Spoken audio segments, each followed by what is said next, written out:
साखरवाडीत एक विद्यार्थी एक वृक्ष अभियानाचा शुभारंभ। झाडे लावा झाडे जगवा या ब्रीदवाक्य नुसतं बोलण्यापुरतं न घेता ते कृतीतून उतरावं ही आपल्या सर्वांची जबाबदारी आहे। लक्ष्मी तरू वृक्षाचे मानवी आरोग्यास महत्त्वाचं घटक आहे, ते लक्षात घेऊन फलटण तालुक्यातच नव्हे तर राज्यात सर्वत्र या वृक्षाची लागवड झाली पाहिजे। याचबरोबर सध्याच्या परिस्थितीत झाडांची संख्या कमी झालेली आहे, याचा परिणाम जसा पर्यावरणावर होतोय त्याच पद्धतीने मानवी आरोग्यावर देखील होत असल्यानं वेगवेगळ्या आजारांना सामोरं जावं लागतंय। फलटण तालुक्यात जास्तीत जास्त वृक्ष लागवड करून पर्यावरणाचा समतोल साधला पाहिजे असं मत आमदार सचिन पाटील यांनी यावेळी बोलताना व्यक्त केलं।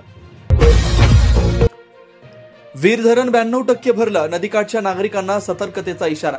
वीर धरणात पाणीसाठा 92% पोहोचलाय, विसर्ग कोणत्याही वेळी सुरू होण्याची शक्यता आहे। कार्यकारी अभियंता नीरा उजवा कालवा विभाग फलटण यांनी दिलेल्या माहितीनुसार धरणातील पाणी नियंत्रणाखाली ठेवत विसर्ग नीरा नदीपात्रात सोडण्यात येणार आहे।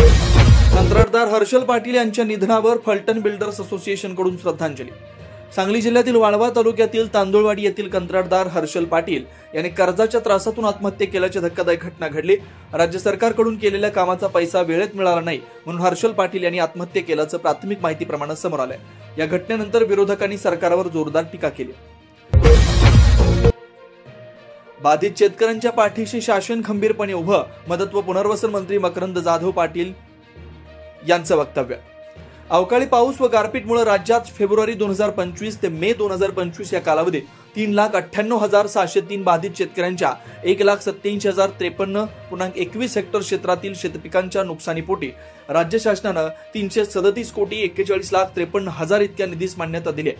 याबाबतचा शासन निर्णय जारी करण्यात आला असल्याचे मदत व पुनर्वसन मंत्री मकरंद जाधव पाटील यांनी सांगितलं।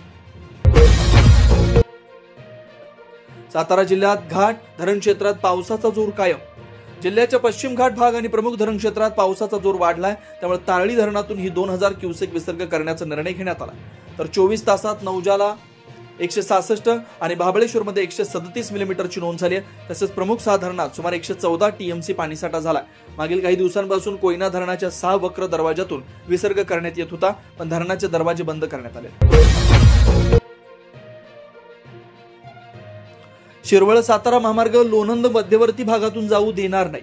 शिरवळ सातारा महामार्ग प्रस्ताव लोणंद गावच्या मध्यवर्ती भागातून नेण्याचा नागरिकांच्या हिताविरोधात असून हा महामार्ग गावातून जाऊ दिला जाणार नाही, तर तो शहराबाहेरून वळवण्यात यावा अशी ठाम भूमिका राष्ट्रवादी काँग्रेस पार्टी शरद पवार गट यांच्याकडून मांडण्यात आली आहे। याच मागणीसाठी पक्षाच्या वतीनं लोणंद नगर पंचायतीचे मुख्याधिकारी दत्तात्रय गायकवाड यांना निवेदन देण्यात आलं। वाठार पिंपोड्यात खुलेआम गांजा विक्री।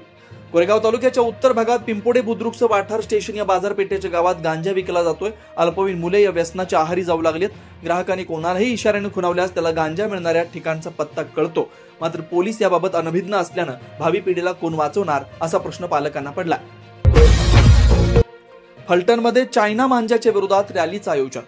फलटण शहरात व तालुक्यात चायना मांजाचा वापर सर्रास केला जातोय, याबाबत शहरात काही गुन्हे सुद्धा दाखल करण्यात आले। नेचर अँड वाईल्ड लाईफ सोसायटीच्या वतीनं मुधोजी हायस्कूलच्या परिसरातून चायना मांजाच्या विरोधात रॅलीचं आयोजन करण्यात आलं। मुंबई पुणे एक्सप्रेसवेवरील वाहतूक सुरळीत सुरू। यशवंतराव चव्हाण मुंबई पुणे एक्सप्रेस मार्गावरील मुंबईकडे येणाऱ्या लेनमध्ये मातीचा मलबा ढासळल्यानं दिनांक 25 रोजी सायंकाळी काही काळ वाहतूक बंद झाली होती।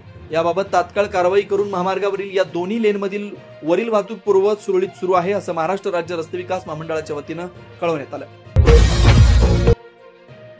आमदार सचिन पाटील यांनी शेतात चालवला ट्रॅक्टर।